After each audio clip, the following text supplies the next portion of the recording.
স্বাধীনতার সুখ। রজনীকান্ত সেন। বাবুই পাখিরে ডাকি বলিছে চড়াই, কুড়ে ঘরে থেকে করো শিল্পের বড়াই।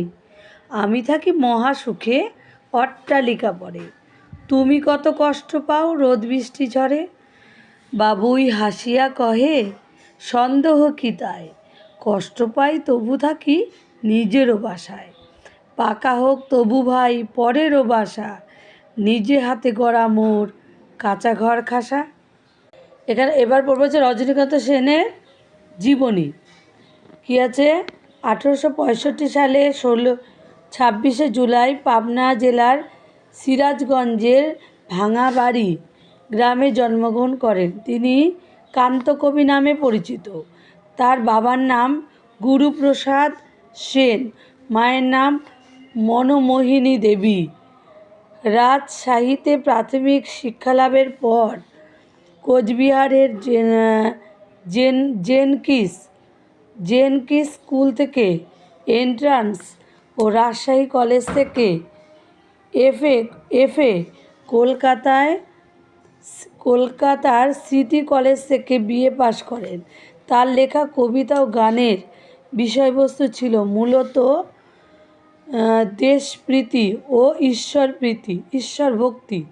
তার রচিত বিখ্যাত দেশাত্মবোধক গান হলো মায়ের দেওয়া মোটা কাপড় মাথায় তুলে নে রে ভাই। তার লেখা কয়েকটি আরও গ্রন্থ হলো, এটা হচ্ছে কি বাণী, অমৃত, বিশ্রাম, অভয়া প্রভৃতি। 1910 সালে 13ই সেপ্টেম্বর এই বিখ্যাত কবির মৃত্যু হয়। আর এখানে কি আছে? কুড়ে ঘর শব্দ কী লিখবে? ঘাস পাতায় ছাওয়া গরিবের ছোট ঘর। বড়াই লিখবে অহংকার বা গর্ব। অট্টালিকা কী লিখবে? ইটের তৈরি বাড়ি, বড় বাড়ি বা দালান বা প্রাসাদ, যে কোনো একটা লিখলেই হল। মোর মানে লিখবে আমার, খাসা মানে ভালো। ঠিক আছে? বাবুই পাখি কি?